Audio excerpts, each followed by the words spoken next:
जय हिंद दोस्तों, नमस्कार। स्वागत है आप सभी का। चलिए, आज हम ग्रुप डी में पूछे हुए एलसीएम और एचसीएफ टॉपिक से कुछ प्रश्न को लाए हैं आपके लिए। और ख़ास बात क्या है इसमें? ख़ास बात यह है कि मैं आपको थॉट प्रोसेस बताऊंगा, ठीक ना। थॉट प्रोसेस क्या होता है?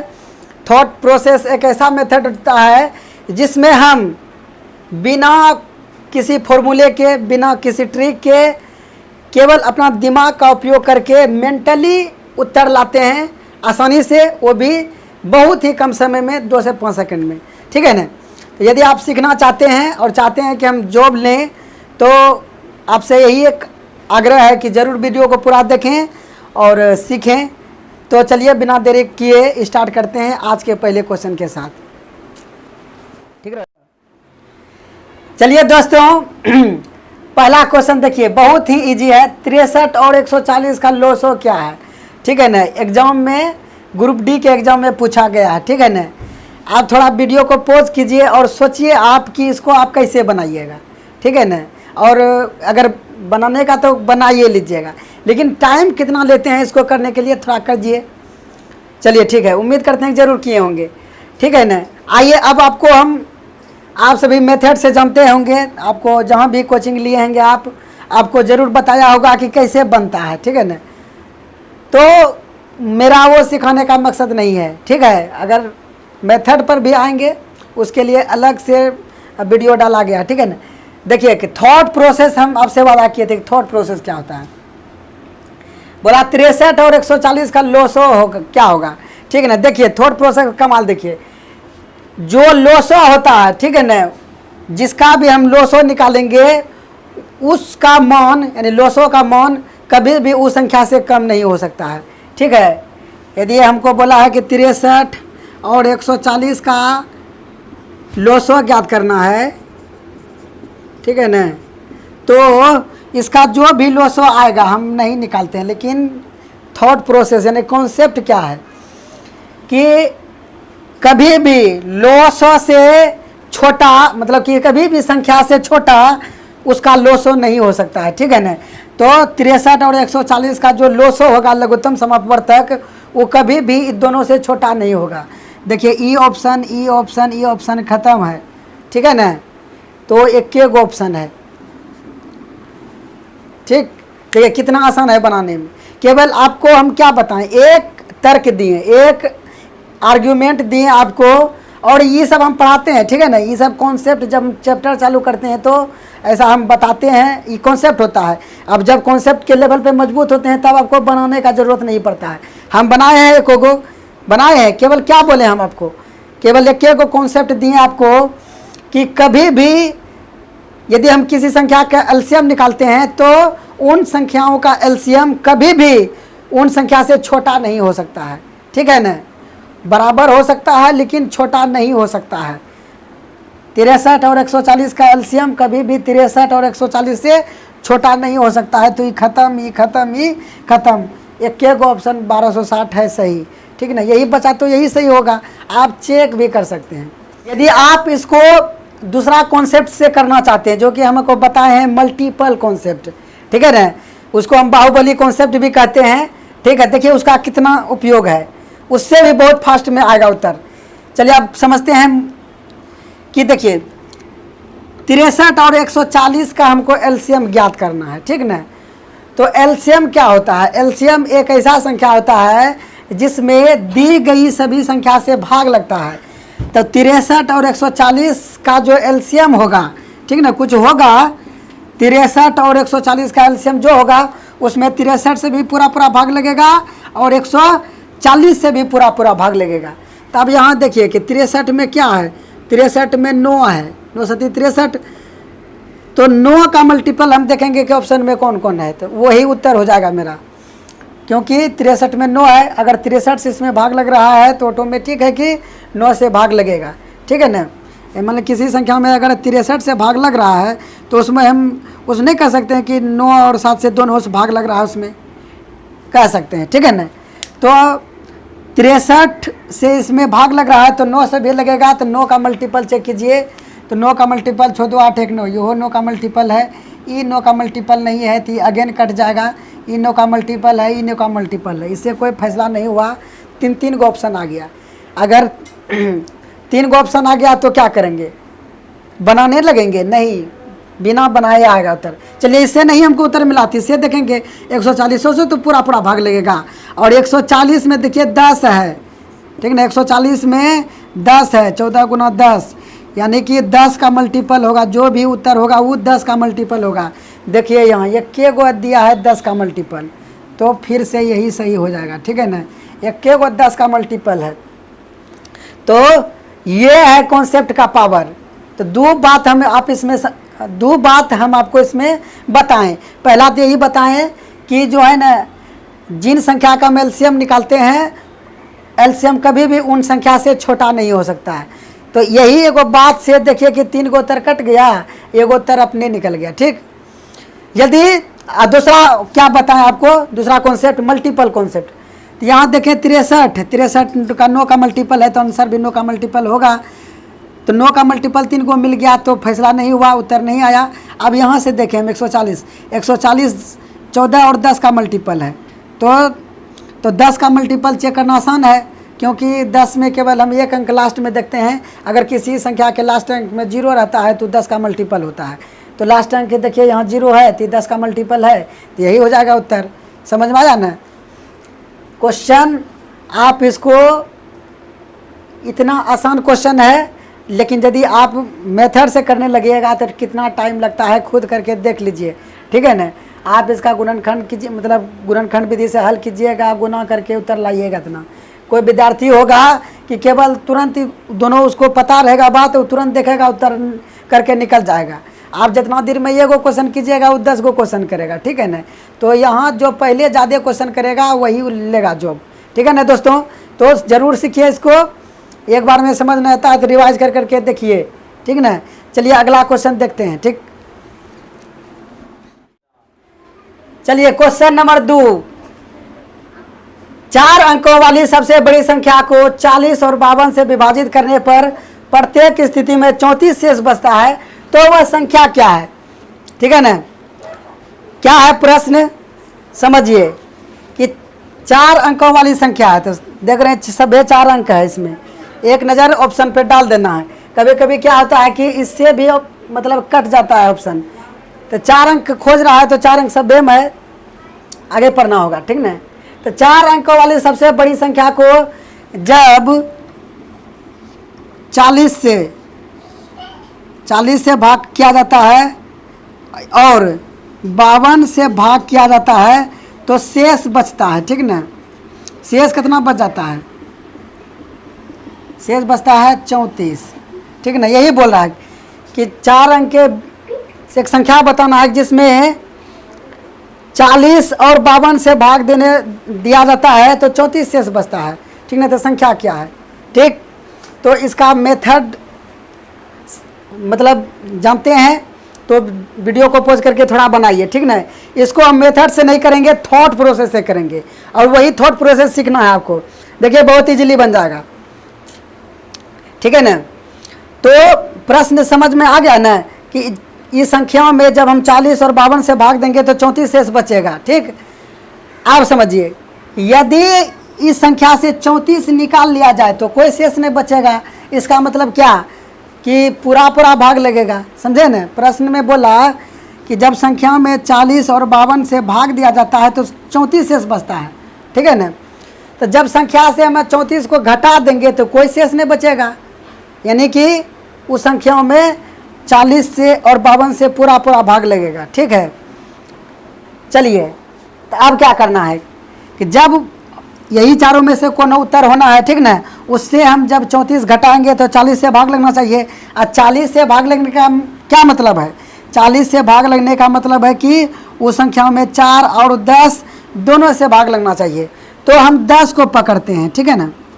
और 10 को क्यों पकड़ते हैं, क्योंकि किस संख्याओं में 10 से भाग लग रहा है या नहीं लग रहा है वो तुरंत हम कह सकते हैं।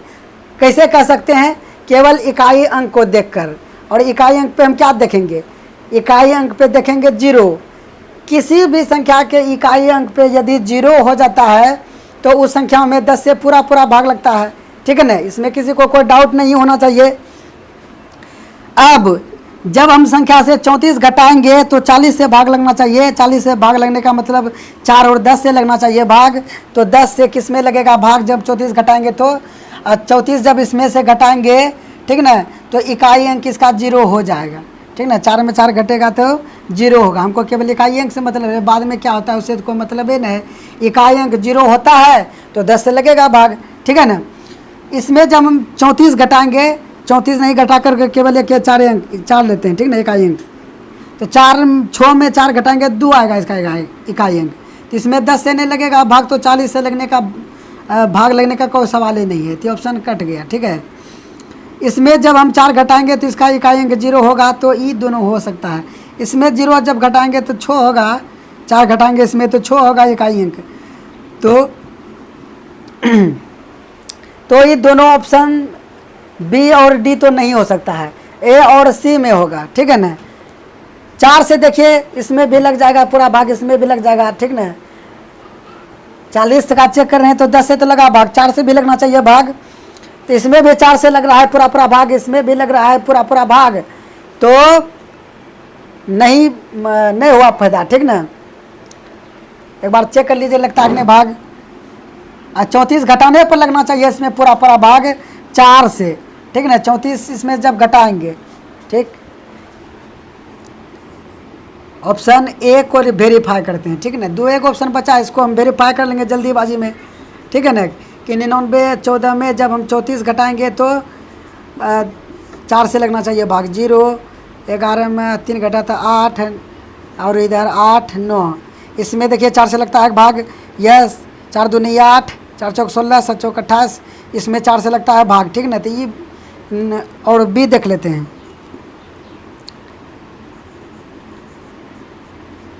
इसमें जब 34 हम घटाएंगे तो 0 8 7, ठीक है ना। इसमें देखिए लगता है कि नहीं 4 से भाग, 4 दूनी 8, 1 बचा 17, 4 चौक 16, 1 बचा 18 हुआ, 4 चौक 16, 2 हुआ, 4 पंचे 20। मतलब कि ये दोनों में 34 घटाने पर 40 से भाग लग रहा है, तो दो गो तो आंसर नहीं हो सकता है। आंसर तो दोनों में से एक गो कोई होगा, ठीक है ना। तो अब हम देखेंगे 52 को पकड़ेंगे। तो 52 में क्या देख रहे हैं, ठीक ना, 13 है, ठीक। 13 और 4 से तो चेक कर लिए दोनों में लग रहा है, 4 को तो नहीं लेना है हमको। अब देखेंगे 13 से किस में भाग लगता है, ठीक ना। 34 घटाने पर 13 से किस में लगता है भाग, ठीक ना। इसमें 13 से लगाइए भाग। 13 का विभाज्यता का नियम लगाएंगे, 9 इसमें घटाएंगे तो आएगा 871। 871 में 13 से लगेगा भाग पूरा पूरा, ठीक है ना। 871 में लगता है 13 से पूरा पूरा भाग। 13 13 78, 9 आया 1 63 91, ठीक ना। तो ई ऑप्शन में 13 से लग रहा है भाग, तो यही हो जाएगा सही एकदम। यदि आप मन की संतुष्टि के लिए इसको भी चेक कर सकते हैं। 97 80 में जब हम 9 घटाएंगे तो आएगा 771। इसमें जब हम 13 से भाग देंगे तो 13 छाके 78 नहीं है, बेसी हो गया। 13 पचे 65। 17 में 7 में 5 घटा तो 2 और 7 में 6 घटा 21 पे, तो 13 से नहीं लगेगा भाग, तो ये ऑप्शन ख़त्म, ये ऑप्शन सही, ठीक है ना। तो हम क्या किए, एक बार फिर से कह देते हैं कि कोई संख्या है जिसमें 40 और 52 से भाग देने पर 34 शेष बचता है। तो हम यहाँ थॉट प्रोसेस लगाएं कि यदि उस संख्या से 34 निकाल दें तो 40 और 52 से पूरा पूरा भाग लगना चाहिए। तो हम, ठीक ना, तो 34 निकाल करके देखें तो 34 सबसे निकालें तो 2 ऑप्शन कट गया, ठीक ना। उसमें 40 से ये दोनों में भाग नहीं लगेगा, बचा 2 ऑप्शन सी और ए। उसके बाद हम इसको पकड़ें 52 को। 12 में 13 है, 13 से भाग लगना चाहिए 34 घटाने पर। तो 34 घटाने पर 13 से भाग इसी ऑप्शन में लग रहा है, तो यही हो जाएगा सही। तो किसी को लगता होगा कि सर इतना करेंगे हम, इतना नहीं करना है, ठीक है ना। ये तो आपको समझाने के लिए इतना कर दिए कि आप समझ जाए अच्छी तरह से। अगर आप समझ गए हैं तो ऐसा टाइप खोज करके बनाने का प्रयास कीजिए, ठीक ना। देखिए कितना आसानी से बनता है, ठीक है। तो उम्मीद करते हैं कि आपको समझ में आ गया होगा। अब अगला क्वेश्चन देखते हैं। क्वेश्चन नंबर 3, 5000 से छोटी सबसे बड़ी संख्या क्या है जिसे जब क्रमशः 5, 6 और 7 से विभाजित किया जाता है तो शेषफल क्रमशः 4, 5 और 6 बचता है, ठीक है ना। वीडियो को पॉज कीजिए। अभी जो हम आपको पहला वाला टाइप इतना टाइम लेकर के बताए हैं, अगर आप समझ गए हैं तो इसको आप बहुत फास्ट कर सकते हैं, और वो भी बिना कॉपी कलम लगाए कर सकते हैं, ठीक है ना। चलिए, उम्मीद करते हैं कि आपने किया होगा ऐसा, ठीक ना, और उत्तर भी आपका आया होगा। यदि नहीं आया है तो कोई बात नहीं है, you don't worry, okay, I am here. चलिए देखते हैं। हाँ, पहले आर्ग्यूमेंट क्वेश्चन क्या बोल रहा है वो समझते हैं कि 5000 से छोटी संख्या हमको ज्ञात करना है। देखिए 5000 से 26 छोटा है, इससे तो कोई हमको फायदा नहीं हुआ, आगे बढ़ना होगा हमको। बोला कि जब उसमें क्रमशः 5, 6 और 7 से विभाजित किया जाता है तो शेषफल 4, 5, 6 बचता है, ठीक ना। तो ये वो संख्या हमको बताना है जब उसमें हम 5 से भाग देते हैं तो शेष बचता है कितना, शेष बचता है 4, ठीक है। और जब उसी संख्या में जब हम 6 से भाग देते हैं तो शेष बचता है कितना, 5। और उसी संख्या में जब हम 7 से भाग देते हैं तो शेष बच जाता है 6, ठीक है ना। तो संख्या हमको बताना है, आप समझिए बात। संख्या में जब हम 5 से भाग देते हैं तो शेष 4 बचता है। यदि ये 4 हम इस संख्या से निकाल दें, ये 4 हम इस संख्या से हम घटा दें, ठीक है ना, माइनस कर दें, तो कोई शेष नहीं बचेगा। समझ में आई बात। अभी हम 5 से भाग दे रहे हैं संख्या में तो 4 शेष बच रहा है, और 4 हम निकाल लें उस संख्या से तो शेष नहीं बचेगा। यदि नहीं समझ में आया तो चलिए एक छोटा सा उदाहरण लेकर आपको समझाते हैं। जैसे कि 29 है, ठीक है ना, इसमें हम 5 से भाग देते हैं तो 5 से भाग दिए तो 25 हो गया, और 9 में 5 घटा तो 4 हो गया। यहाँ देखिए कितना शेष बच रहा है, 4 शेष बच रहा है। अब शेष का मतलब क्या होता है, अधिक हो जाना, यानी कि 29 में 4 ज़्यादा है, इसीलिए 5 से पूरा भाग नहीं लग रहा है। जब हम 29 में 4 घटा दें, ठीक ना, तो आएगा कितना, 25। और 25 में जब हम 5 से देंगे भाग तो पूरा भाग लगेगा, ठीक है ना। तो यही आर्ग्यूमेंट है कि अभी संख्याओं में 5 से भाग दिया जा रहा है तो 4 शेष बच रहा है। यदि हम उस शेष को घटा दें उस संख्या में से तो कोई शेष नहीं बचेगा। समझ में आ गया ना। चलिए वही काम करते हैं अब। तो यहाँ देख लीजिए, अब हम संख्या से जब 4 घटाएंगे तो 5 से पूरा भाग लगना चाहिए, और 5 से किस संख्या में पूरा भाग लगेगा यह आपको पता होना चाहिए। नहीं पता है तो आपको बताते हैं कि 5 से उसी संख्या में लगेगा पूरा भाग जिसके इकाई अंक पे, यानी लास्ट अंक पे 0 या 5 हो, तभी 5 से लगेगा पूरा भाग, ठीक है ना। तो उस अभी हम जो करने जा रहे हैं कि संख्या से 4 घटाएंगे तो 5 से पूरा भाग लगना चाहिए। अगर 5 से पूरा भाग लगना चाहिए तो उसके इकाई अंक पे 0 या 5 होना चाहिए। तो देखिए कि ये चारों में से किससे 4 घटाने पर इकाई अंक 0 या 5 बनता है। इससे जब हम 4 घटाएंगे तो इसका इकाई अंक 0 बनेगा क्या, नहीं बनेगा, ठीक है ना। इससे हम 4 यदि घटाएंगे तो इकाई अंक 0 या 5 बनेगा क्या, नहीं बनेगा। तो ये ऑप्शन नहीं हो सकता है क्योंकि इसमें 5 से पूरा भाग नहीं लगेगा। जब इससे हम 4 निकाल लेंगे तो इसका इकाई अंक 0 या 5 होता है क्या, यस होता है। तो ये हो जाएगा, हो सकता है, अभी हो जाएगा नहीं कहेंगे, हो सकता है। इसमें हम घटाएंगे 4 तो इसका इकाई अंक 0 या 5 नहीं हो सकता है। तो 3 ऑप्शन कट गया, तो एक ऑप्शन जो बचा तो ऑटोमेटिक सही होना ही होना है, ठीक है ना। समझ में आया क्या किया हम कि प्रश्न में बोला कि कोई संख्या है जिसमें कि 5 से भाग देने पर 4 शेष बचता है। यदि इस संख्या से 4 हम निकाल देंगे तो शेष नहीं बचेगा, मतलब 5 से पूरा भाग लगेगा। अब 4 यही चारों में से कोई ऑप्शन सही होगा। इस चारों में से हम 4 घटा घटा करके देखें कि किसके इकाई अंक पे 0 या 5 होता है, वही होगा। तो हम 4 सब में से घटाएं तो एक गो ऑप्शन मिला सी, जिसका इकाई अंक 5 होगा 4 घटाने पर। तो option C is the correct answer of this question. And I hope आप लोग समझ गए होंगे। यदि समझ गए हैं तो लाइक कीजिए, ठीक है ना, और इसको शेयर कीजिए अपने फ्रेंड्स में। मिलेंगे अगले वीडियो में।